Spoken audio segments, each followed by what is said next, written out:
হতো। হ্যাঁ ঠিক আছে, ধরলাম প্রোটন ফ্লো করে না, কারণ এটা থাকে হচ্ছে তোমার হচ্ছে একদম নিউক্লিয়াসের মধ্যে। ভাই প্রোটন ফ্লো করে তার এভিডেন্সও আছে। আপনি যখন ইলেকট্রাইসিস করেন হাইড্রোক্লোরিক অ্যাসিড বা সালফিউরিক অ্যাসিডে তাহলে কি দেখে হাইড্রোজেন আয়নটা কি প্রোটন। তাহলে সে ইলেকট্রাইসিস করার সময় সে কি ফ্লো করছে না, তোমার ইলেকট্রোলাইটের ভিতর দিয়ে ফ্লো কি করে, ইলেকট্রোলাইটের ভিতর দিয়ে তো ফ্লো করে হচ্ছে আয়নস, এখানে কোনো ফ্রি ইলেকট্রনস নাই।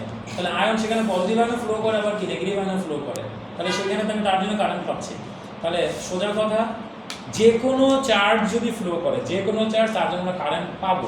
কিন্তু কারেন্টের ডেফিনেশন শুধুমাত্র ফ্লো অফ চার্জ না, কারেন্টের ডেফিনেশন হচ্ছে কোনো একটা সার্কিটের বা কোনো সিস্টেমের কোনো গিভেন পয়েন্ট দিয়ে পার ইউনিট টাইম কি অ্যামাউন্ট চার্জ ফ্লো করে যাবে। যেমন একটা সহজ এক্সাম্পল যদি দেখাই, ধরো একটা একদম সিম্পলেস্ট সার্কিট নেই,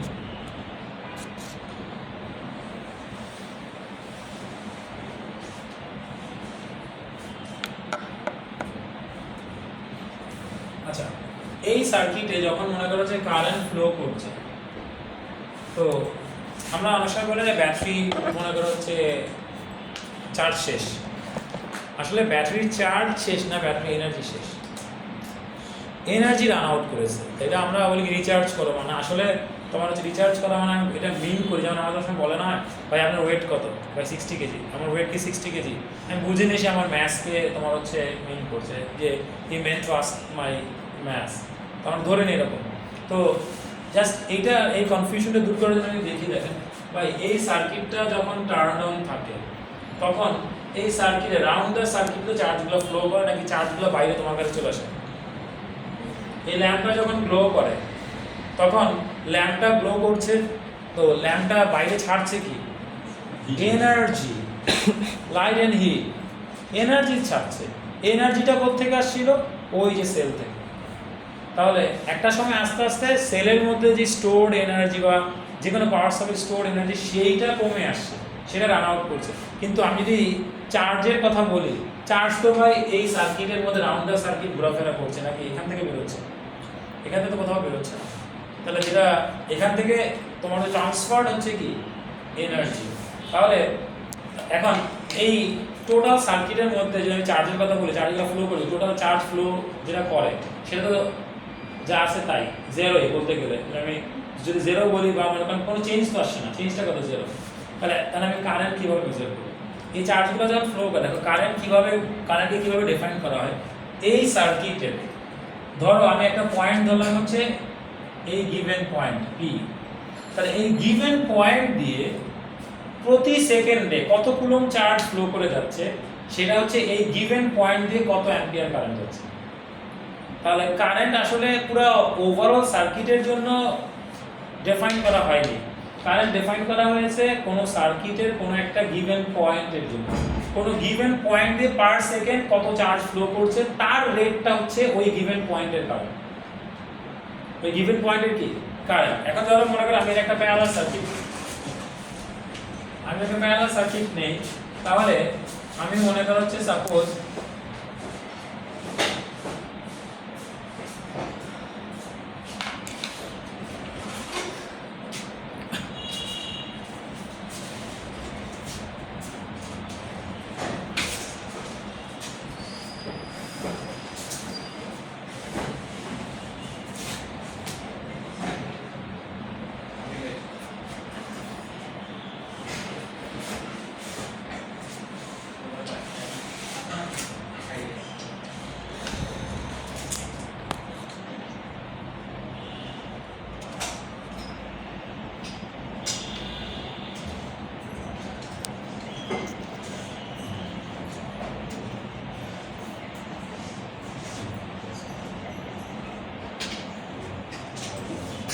তাহলে দেখেন আমরা দেখা যায়, তাহলে আমরা যেটা এক্সপ্লেইন করতে চাচ্ছি সেটা হচ্ছে দেখেন, আমি যদি বলি যে রাউন্ড দ্য সার্কিট টোটাল যা আছে তাই আছে, তাহলে আমি রাউন্ড দ্য সার্কিটের জন্য কি আমি কারেন্টকে ডিফাইন করেছি না, আমরা হয়তো কারেন্টকে ডিফাইন করি সার্কিটের কোনো একটা গিভেন পয়েন্টের জন্য। যেমন আমি যদি এই পয়েন্টটা ধরি, এই পয়েন্ট দিয়ে প্রতি সেকেন্ডে তোমার হচ্ছে এই যে 1.8 অ্যাম্পিয়ার 1.8 অ্যাম্পিয়ার মানে কি 1.8 কুলম্ব পার সেকেন্ড। এটা 1.2 অ্যাম্পিয়ার মানে কত 1.2 কুলম্ব পার সেকেন্ড। সালাম। তো এটা হচ্ছে কত, এটা হচ্ছে 0.6 কুলম্ব পার সেকেন্ড, ঠিক না? তো এখন আমরা জানি যে প্যারালাল সার্কিটে তোমার হচ্ছে কি করে, কারেন্ট ডিভাইড করতে পারে বা অ্যাডাপ্ট করতে পারে। কিন্তু কারেন্ট ডিভাইড করার বিষয়টা তাহলে এই যে এই ব্রাঞ্চ এই জাংশনে এসে কারেন্ট ডিভাইড করছে, এই জাংশনে এসে কারেন্ট কি করছে, অ্যাডাপ্ট করছে। তো এখন কোন একটা ব্রাঞ্চের জন্য কারেন্ট আমরা সেম ধরি, যেমন সিরিজে কারেন্ট আসলে ব্রাঞ্চের জন্য সেম কারেন্ট কি এই পয়েন্ট থেকে এই পয়েন্ট 8 পর্যন্ত সব জায়গাতে সেম কারেন্ট যাচ্ছে, কিন্তু আসলে আমরা সব জায়গার জন্য কিন্তু কারেন্টকে ডিফাইন করি। আমরা এইভাবে ডিফাইন করেছি, মনে করো ফর एग्जांपल এই একটা গিভেন পয়েন্ট নিলাম, যেটা বলছিলাম P, তাহলে এই P পয়েন্ট দিয়ে প্রতি সেকেন্ডে কত চার্জ যাচ্ছে সেটা হচ্ছে তার রেটটা হচ্ছে এই P পয়েন্টের কারেন্ট। এখন এই ব্রাঞ্চের এখান থেকে শুরু করে এই পর্যন্ত সব পয়েন্টে যেহেতু সেম কারেন্ট যাচ্ছে পার ইউনিটে, এইজন্য আমরা বলছি কি যে ভাই এই পুরো ব্রাঞ্চেই কারেন্ট সেম। ক্লিয়ার বিষয়টা? তাহলে আমি কি এখন কারেন্ট সার্কিটের জন্য বলছি নাকি হয় এই ব্রাঞ্চের জন্য না হয় এই ব্রাঞ্চের জন্য, বা কি টোটাল দুইটা ব্রাঞ্চের কম্বাইন? টোটাল ব্রাঞ্চে কি এটা আমি কিন্তু ক্যালকুলেট করে দিয়েছি, এবার আন্দাজে ভ্যালু বসাই না। যে দেখেন এখানে 12 ভোল্ট একটা সেল দিয়েছি, আমরা জানি কি যে প্যারালাল সার্কিটে তোমার হচ্ছে প্রত্যেকটা ব্রাঞ্চ সেম ভোল্টেজ রিসিভ করে। তাহলে বাবা এই ব্রাঞ্চও 12 ভোল্ট রিসিভ করেছে, এও ইন্ডিপেন্ডেন্টলি কত 12 ভোল্ট রিসিভ করেছে। তাহলে এটার জন্য আমি যদি বের করি এটা হচ্ছে তোমার হচ্ছে I কি V/R। তাহলে V/R যদি ধরা হয় তাহলে V কত 12, R হচ্ছে 10, তার মানে এটা আসছে 1.2। আবার এটার জন্য I কি V/R, এখানেও 12 ভোল্ট, রেজিস্ট্যান্স 20, কত 0.6। ক্লিয়ার বিষয়টা? আমরা এইভাবে কাজটা করছি। তো এখন আমরা যেটা বলছিলাম যে আমরা কারেন্টকে ডিফাইন এইজন্য বলা হয় যে আরো স্পেসিফিক্যালি বলি কোনো সার্কিটের কোনো গিভেন পয়েন্ট দিয়ে, হ্যাঁ কোনো কন্ডাক্টরের কোনো গিভেন পয়েন্ট দিয়ে তোমার পার ইউনিট টাইম যে চার্জ ফ্লো করে যাচ্ছে তার রেটটাকে আমরা বলছি ওই গিভেন পয়েন্টের জন্য কারেন্ট। ওকে, তাহলে সেটা আমরা চার্জকে বলছি। কেন চার্জকে বলছি? আমরা যখন ইলেকট্রোলাইসিস করি তখন ধরেন আমি এখানে এই ইলেকট্রোলাইটিক সেলে আমি মনে করেন হচ্ছে হাইড্রোক্লোরিক অ্যাসিড নিয়েছি, তাহলে এখানে আমি মনে করেন হচ্ছে দুইটা ইলেকট্রোড নিয়েছি। তাহলে এটা কি, এটা হচ্ছে তোমার অ্যানোড, এটা কি ক্যাথোড। তাহলে হাইড্রোক্লোরিক অ্যাসিড মানে কি, এখানে আছে কি H+ আয়ন আর কি ক্লোরাইড আয়ন। তাহলে আমরা যদি দেখি এই ইলেকট্রোলাইটের ভিতরে তো কোনো ফ্রি ইলেকট্রন নাই, তাহলে আমরা যদি শুধু দেখি হ্যাঁ Cl এর একটা ক্লাস দিলে মানে এখানে হাইড্রোজেন আয়ন আছে আর ক্লোরাইড আয়ন আছে সেটা বোঝাচ্ছি। এই যে HCl কে এটাকে ভেঙে লিখি H+ and তাহলে দেখা যাবে কি এটার ভিতরে কারেন্ট ফ্লো করে, এটার ভিতর দিয়ে কি কোনো ইলেকট্রন ফ্লো করছে না, বরং কি হচ্ছে এখানে দেখা যাচ্ছে যে ক্লোরাইড যে আয়নটা এটা এইদিকে যাচ্ছে আর H+ আয়নটা কি যাচ্ছে এইদিকে যাচ্ছে, ঠিক না? তাহলে এখন যেটা বলে আয়নিক চার্জ ক্যারিয়ার। স্যার এখানে কি স্যার সার্কিটটা কমপ্লিট হচ্ছে? আচ্ছা, সার্কিট যদি কমপ্লিট না হতো তাহলে কি কারেন্ট ফ্লো করতো না স্যার, এখানে কমপ্লিট কি হবে? মানে হাইড্রোজেন আয়নগুলো তো চলে যাচ্ছে ইয়ের দিকে, ক্যাথোডের দিকে, সরি অ্যানোডের দিকে, ইয়েগুলো চলে যাচ্ছে ক্যাথোডের দিকে। তাহলে আচ্ছা স্যার একটা গ্যাপ থাকে না? এখন এই গ্যাপটা যদি কন্ডাক্টিং প্যাথ হয়, এই যে ধরো তুমি যদি এখানে মনে করো প্রথমে যে ইলেকট্রিসিটি আমরা যখন করি তুমি ধরো সলিড কোন আয়নিক কম্পাউন্ড নিয়েছো, তাহলে এটা যদি কারেন্ট ফ্লো করবে না কি করবে না? কেন করছে না? কারণ অ্যানোড আর ক্যাথোডের মধ্যে কোনো কন্ডাক্টিং প্যাথ নেই। এখন আচ্ছা এবার তোমার জিনিসটা বোঝাই, তুমি যেটা আমি বলবো সেটা আপনি যখন এটাকে মনে করো হচ্ছে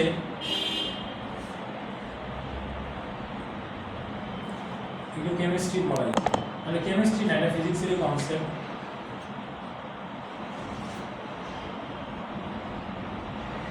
একটা ল্যাম্প নিলাম,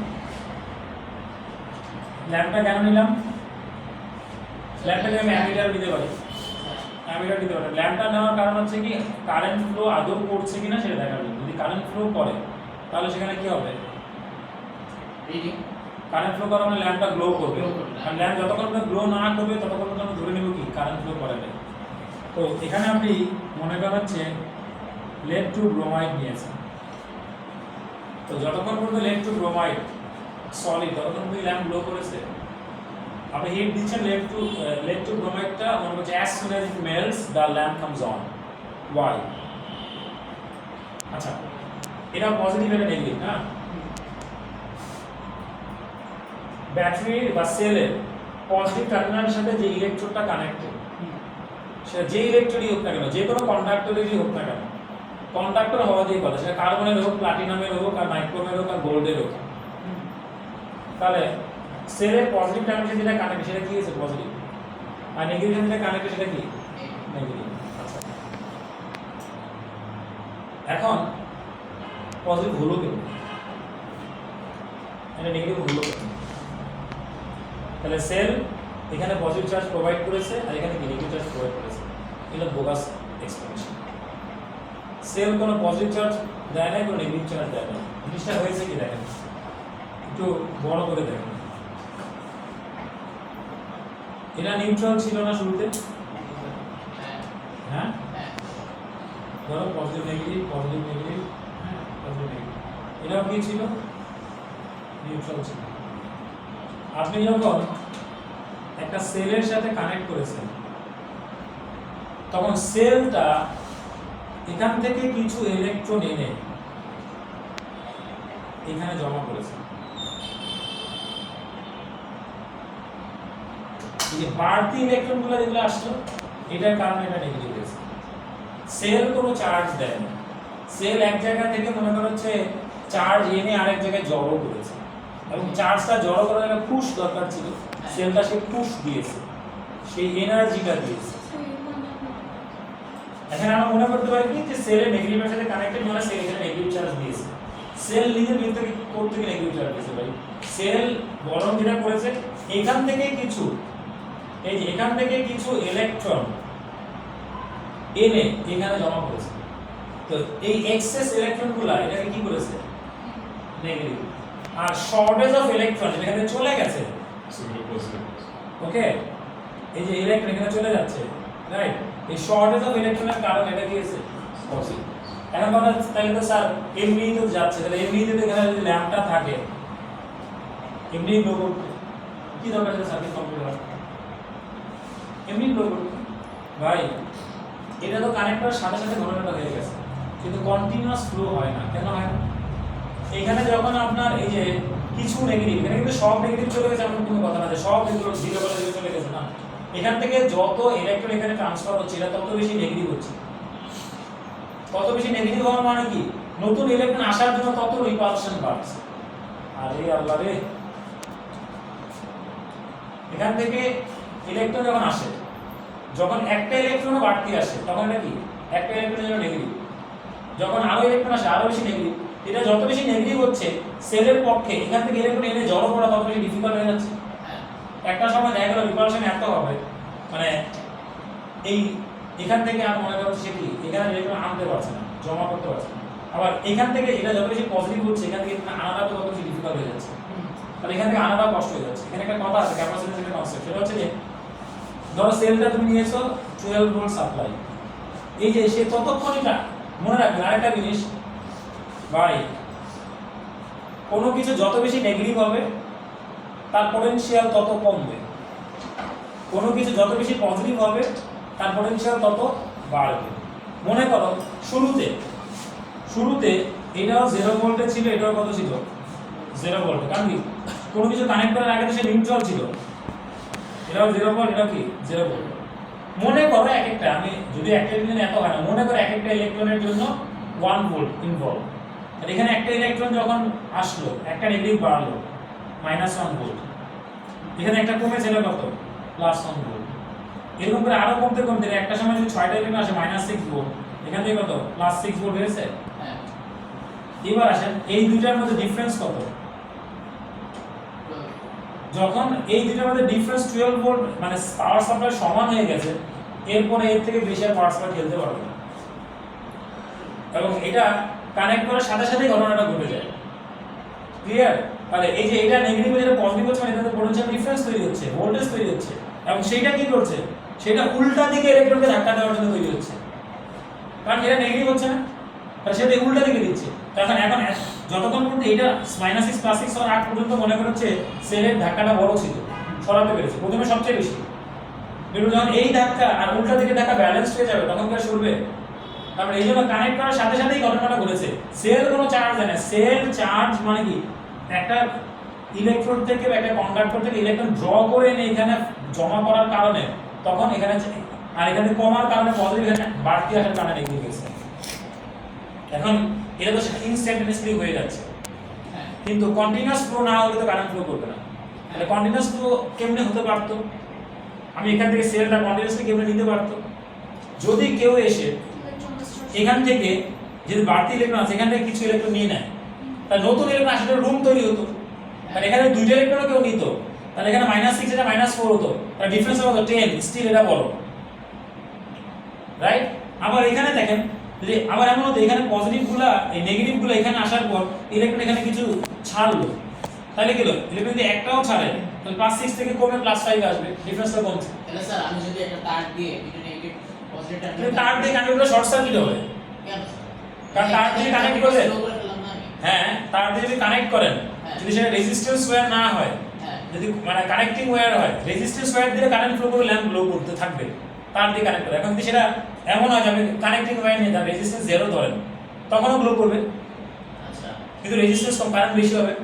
তাহলে এখন কথা হচ্ছে যখন আপনি তার মানে এটা কি বোঝাচ্ছে যে আপনি কারেন্ট ফ্লো করার জন্য প্রথম ক্রাইটেরিয়া হচ্ছে কি জানেন, ইলেকট্রিক ফিল্ড সেটআপ করতে হবে। কি সেটআপ করতে হবে? Electric field. এটা সাথে রিলেটেড আসেন, ইলেকট্রিক ফিল্ড সেটআপ করতে হবে।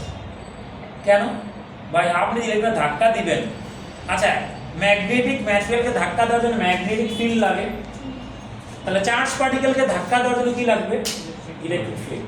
তাহলে ইলেকট্রিক ফিল্ড ছাড়া আপনি যে এখানে ইলেকট্রনকে ধাক্কা দিবেন পুশ করে এক জায়গা থেকে আরেক জায়গায় যাবে, তাহলে ইলেকট্রিক ফিল্ড সেটআপ করতে হবে। ইলেকট্রিক ফিল্ড কিভাবে সেটআপ করা যায়? দুইটা পয়েন্টের মধ্যে ইলেকট্রিক ফিল্ড সেটআপ করা যায়, তাদের মধ্যে পোটেনশিয়াল ডিফারেন্স ক্রিয়েট করা যায়। দুইটা যেমন তুমি যখন এই যে খেয়াল করেন পোটেনশিয়াল ডিফারেন্স কেন বলি? হ্যাঁ আসবো এই যে আজকে শিক্ষিত হওয়ার ক্লাস, না হলে ভবিষ্যতে ইঞ্জিনিয়ার হবেন কিন্তু অশিক্ষিত ইঞ্জিনিয়ার হবেন, চাকরিও পাবেন। এই দেখেন এটা দিলাম না, এই যে এটার ভিতর দিয়ে কারেন্ট ফ্লো করলে তো ল্যাম্পটা গ্লো করবে। তো কারেন্ট ফ্লো করার জন্য আমরা কি করি বলেন তো? কারেন্ট ফ্লো করার জন্য কি করি? এটা কানেক্ট করি না?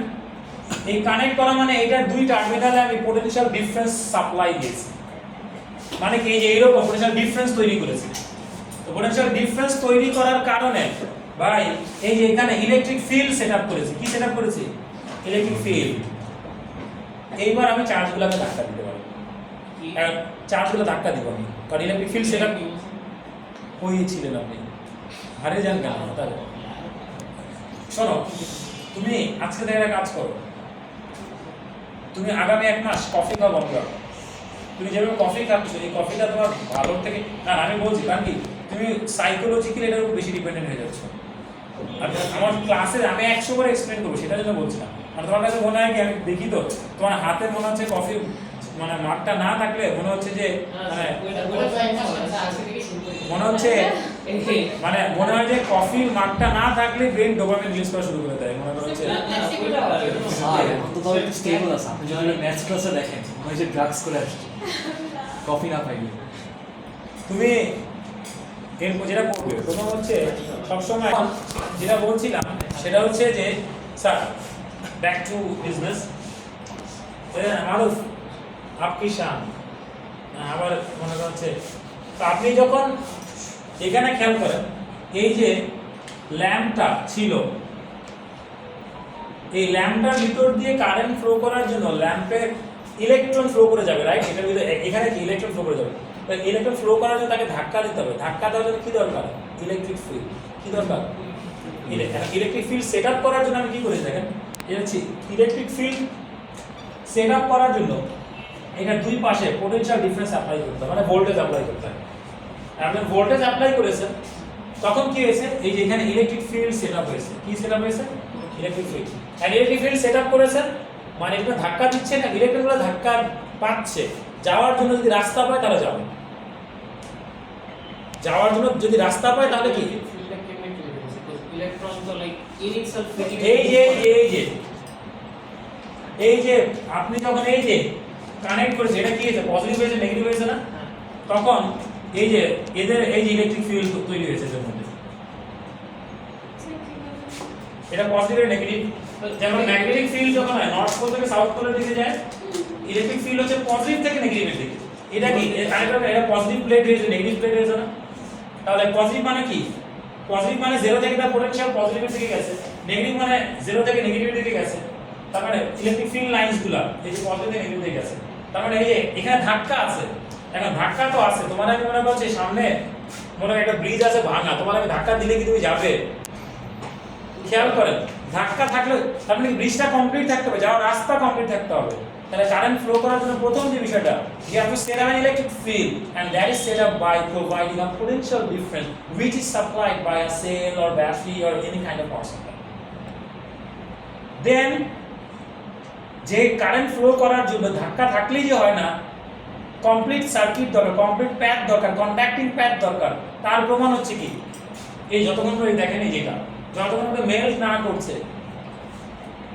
কন্ডাক্টিং প্যাথ পাচ্ছে না কারেন্ট ফ্লো করছে না তাহলে কারেন্ট ফ্লো করার জন্য প্রথম ক্রাইটেরিয়া কি ইলেকট্রিক ফিল্ড সেটআপ করা আর সেটা যদি আমরা ইলেকট্রিক ফিল্ড যদি না বুঝি তাহলে প্রথম কথা হচ্ছে আরো সহজভাবে বলবো কি পোটেনশিয়াল ডিফারেন্স অ্যাপ্লাই করা আপনি ধরেন যে ওয়্যারের ভিতরে কারেন্ট দেখেন ধরেন এটাতে কারেন্ট যাচ্ছে এই যেটাতে কারেন্ট যাওয়া মানে কি এই দুইটা পয়েন্টের মধ্যে পোটেনশিয়াল ডিফারেন্স আছে এবং যার কারণে ইলেকট্রনগুলো সবসময় লোভী পজিটিভের দিকে যাওয়া শুরু করে তুমি এক জায়গায় আসো তুমি এক কোম্পানিতে আসো এক কোম্পানি থেকে আরেক কোম্পানিতে কখন যাবে তুমি তোমার বেটার কোনো কিছু অফার করবে রাইট তাহলে এখন এই ইলেকট্রনগুলো মনে করো হচ্ছে তার ব্রেন নাই তো কি হয়েছে সেন্স আছে পোটেনশিয়াল ইলেকট্রিক ফিল্ডটা কোথা থেকে কোথায় ক্রিয়েট হয় পজিটিভ থেকে নেগেটিভের দিকে যেমন ম্যাগনেটিক ফিল্ড যে তৈরি হয় নর্থ থেকে সাউথের দিকে ওর জন্য একটা কমপ্লিট সার্কিট লাগে একটা ক্লোজ সার্কিট ইলেকট্রিক ফিল্ডের জন্য কমপ্লিট সার্কিট লাগে না যে এখানে ইলেকট্রিক ফিল্ড সেটআপ করা আছে বাট কন্টিনিউয়াস ফ্লো নাই ল্যাম্প গ্লো করছে না কারণ ইলেকট্রিক ফিল্ড আছে কিন্তু কন্ডাক্টিং প্যাথটা কমপ্লিট না সার্কিট কমপ্লিট না ইলেকট্রিক ফিল্ড থাকলে ওখানে এনার্জি ক্যান ট্রাভেল করতে পারবে এখানে যে ইলেকট্রন কি আছে খালি বা এখানে ফ্রি ইলেকট্রন কই বা এটা এখন হতো যদি এই এয়ারটা আয়নাইজ হতো তাহলে হতো যেমন এখানে দেখেন এটার সবচেয়ে কমন মানে এটার এভিডেন্স কি lead to bromide মেল্ট করার আগ পর্যন্ত lead to bromide মেল্ট করার আগ পর্যন্ত কি কারেন্ট ফ্লো করেছে না যখনই মেল্ট করেছে এই যে দেখেন এখানে যখন এই দুইটার মধ্যে যে পোটেনশিয়াল ডিফারেন্সটা তৈরি হলো এখন হ্যাঁ যেটা এটা তো অপোজিট ওয়েতে ধাক্কা দিচ্ছে কিন্তু যদি এমন হতো ভাই এখানে আমি -6 হতেই না দিতাম +6 হতেই না দিতাম কিভাবে এখানে যদি ইলেকট্রন কিছু সরিয়ে ফেলতে পারতাম আর এখানে যদি আরো সাপ্লাই দিতে পারতাম এটাই হয় কিভাবে দেখেন এই যে এখান থেকে তোমার lead to আয়ন এখান থেকে ইলেকট্রন নিয়ে নিচ্ছে রাইট আর ব্রোমাইড আয়ন এখানে ইলেকট্রন দিচ্ছে কন্টিনিউয়াসলি তাহলে যার কারণে এখানে কন্টিনিউয়াসলি ইলেকট্রনের একটা সাপ্লাই অ্যাভেলেবিলিটি পাচ্ছেন আর এখান থেকে কন্টিনিউয়াসলি কমাচ্ছেন মানে সেলের পক্ষে কন্টিনিউয়াসলি এখান থেকে নেওয়া সম্ভব ওইখানে ট্রান্সফার করা সম্ভব সার্কিট কমপ্লিট কারেন্ট ফ্লো করছে ল্যাম্প গ্লো করছে এবার বুঝতে পেরেছেন তাহলে কারেন্ট ফ্লো করার জন্য প্রথম কন্ডিশন হচ্ছে পিডি অ্যাপ্লাইড হতে হবে সেকেন্ড কন্ডিশন হচ্ছে কি কমপ্লিট সার্কিট থাকতে হবে রিজন কি একদম করে ডিটেইল এখানে এক্সপ্লেইন করলাম ক্লিয়ার আচ্ছা এবার আসেন কারেন্টের জন্য আপনি যখন বলছিলেন একটা কন্ডাক্টিভ সারফেসে সবগুলো ফ্রি ইলেকট্রন একটা বডি থেকে আরেকটা বডিতে যায় না ওরা ইলেকট্রনে যে যে জায়গায় থাকে they vibrate in their place and energy transfer করে তাহলে এখানে এটা কি হচ্ছে আমরা যদি মনে করো হচ্ছে সেটা হচ্ছে আমরা ধরো নরমালি কারেন্টকে সেইখানে ওয়েভ হিসেবে কনসিডার করি এটা ডিফারেন্ট তোমার পার্সপেক্টিভ থেকে আরেকভাবে এক্সপ্লেইন করি যেমন তুমি ওয়্যারলেস ট্রান্সমিশন যখন হচ্ছে তখন দুইটার মাঝখানে কোনো ইলেকট্রন ফ্লো করে না তো এনার্জি এখানে ইলেকট্রিসিটি আপাতত এই লেভেলে ইলেকট্রিসিটিকে ওই সেন্সে না দেখলে ভালো হয় আপাতত মানে আপাতত মনে করো যে নাইলে দেখ আপনারা এর আগে তো ক্লাস করেছেন ট্রান্সপোর্ট ইকুয়েশন করিয়েছি না কাপটাইতে পাওয়ার স্টেশনে মনে করো হচ্ছে যখন জেনারেটর অন করা হয় তুমি সাথে সাথে ইলেকট্রিসিটি পেয়ে যাচ্ছ রাইট সাথে সাথে ইলেকট্রিসিটি পেয়ে যাচ্ছি আমরা অথচ যদি ওইখান থেকে ইলেকট্রন তোমার বাসা পর্যন্ত আসলে এনার্জি নিয়ে আসতো তাইলে তোমার পুরো জেনারেশনও এনার্জি পেত না মানে কাপটাই থেকে ঢাকা শহর মনে করো 300 কিলোমিটার তাহলে যেটা ওই কন্ডাক্টর যে চার্জগুলো ফ্লো করে মনে করা হচ্ছে তাদের speed few millimetre per second. তাহলে ধরো মনে করেন ধরুন 1 millimetre per second, 1 millimetre per second. তাহলে 300 কিলোমিটার আসতে কি টাইম লাগবে বের করো? T ইকুয়ালস টু কি আসবে? d by v। 300 ওগুলো স্যার লাইন স্পিডটা বের করা কথা না। নো স্যার, দেখেন 300 কিলোমিটার, তো 300 ইনটু 1000, রাইট? আর এখানে v হচ্ছে কত? 1 মিলিমিটার, মানে 10 টু দি পাওয়ার -3 পেয়ে গেছে। এবার ঘটনাটা বুঝতে পেরেছেন? তো আর যেটা এক্সপ্লেইন করে এটা মনে হচ্ছে আমি তো ওইভাবে বলেছি, কারণ ওইটা যদি আপনি আমার নর্মাল অনেক টিচাররা বলছে ধরতে পারবে না, বা কারণ এখানে হচ্ছে এটা একটা ওয়েভ হিসেবে আমরা চিন্তা করতে পারি। অলরেডি কারেন্ট, ভাই অলরেডি কারেন্টে তো ইলেকট্রনের বাসা আসেই না, কারণ অলরেডি কারেন্টে ফার্স্ট সাইকেল এদিক গেলে পরের সাইকেল এদিক গেছে, তো এটা আসেই নাই, কিন্তু সুইচ অনের সাথে সাথে কারেন্ট পেয়ে গেছে, মানে অ্যাকচুয়ালি কাইন্ড অফ ওয়েভ। এই জন্য ইলেকট্রিসিটির ডেফিনেশন কি? ইলেকট্রিসিটির ডেফিনেশন কি? অ্যাবসলিউটলি রং। ইলেকট্রিসিটির ডেফিনেশন হচ্ছে means of transferring electrical energy. Means of transferring energy মানে কি? ওয়েভ। আর এত ডিটেইলে না যাই, এত ডিটেইলে গেলে মনে করছে পরে আবার রাত হয়ে যাবে, সকাল হয়ে যাবে, মনে করছে শুধু আমাদের ইলেকট্রিসিটির রুট বুঝাবে। আর আরেকটা বিষয় হচ্ছে মজা তো লাগবেই, মজা মনে করেন হচ্ছে লাগলে সব মজা তো মনে করছে নেওয়া যাবে না।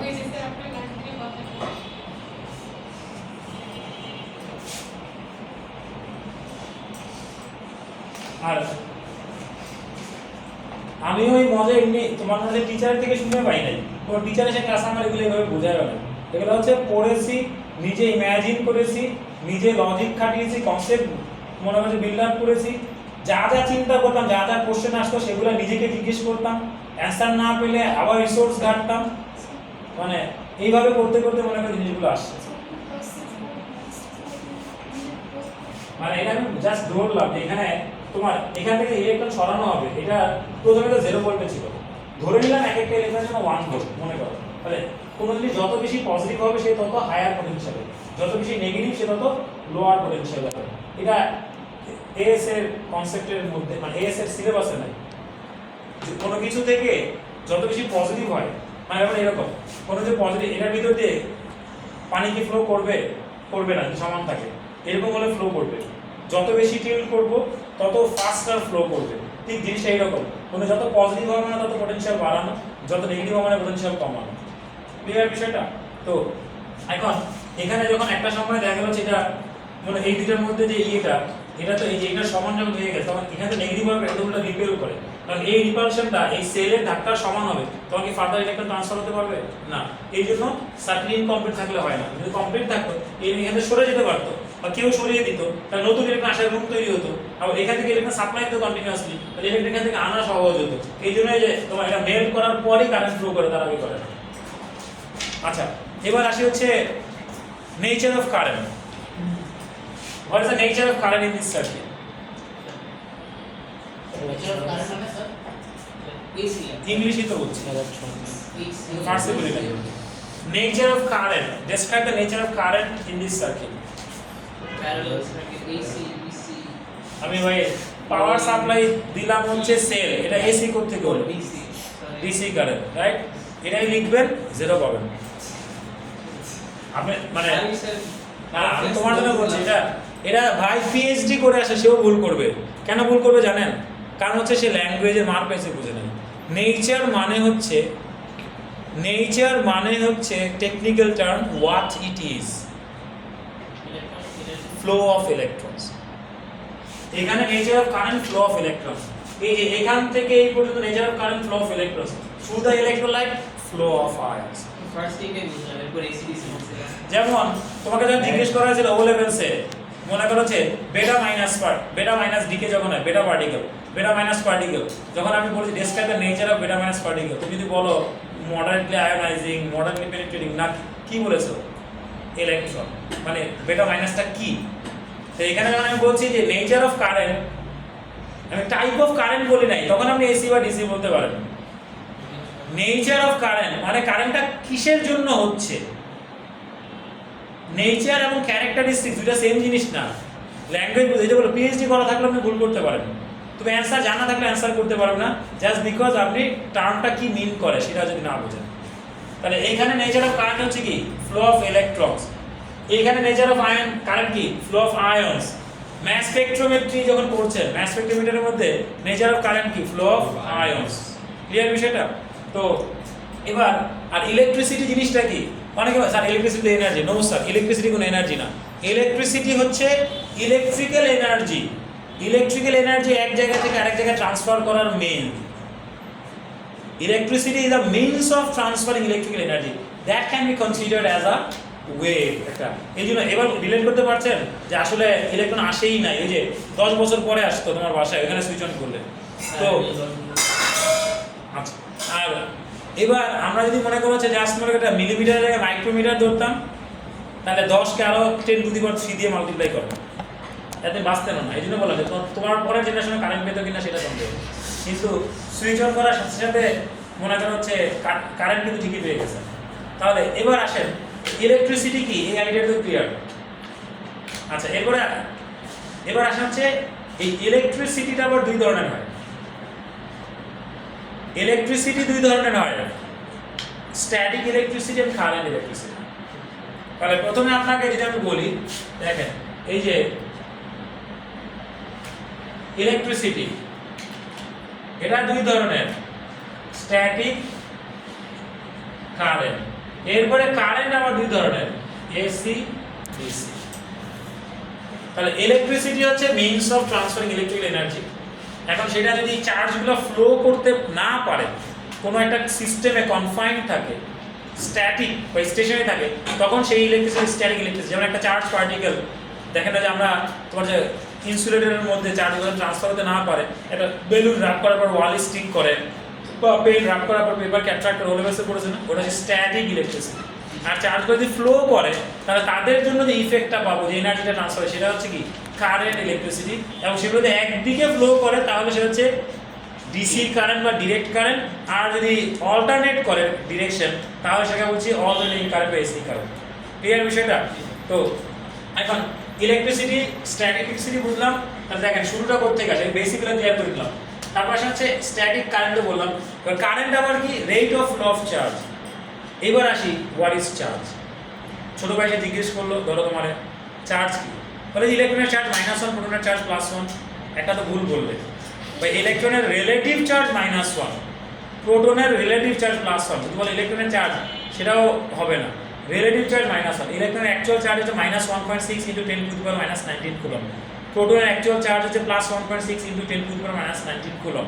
এখন কথা হচ্ছে, তোমার ছোট ভাই বা ছোট বোন এসে জিজ্ঞেস করলো যে ভাই বাবু চার্জ কি? চার্জ তো চার্জ আবার কি? জানিস না ইলেকট্রনের চার্জ থাকে, প্রোটনের চার্জ থাকে, এরকম করে বললেন। আচ্ছা,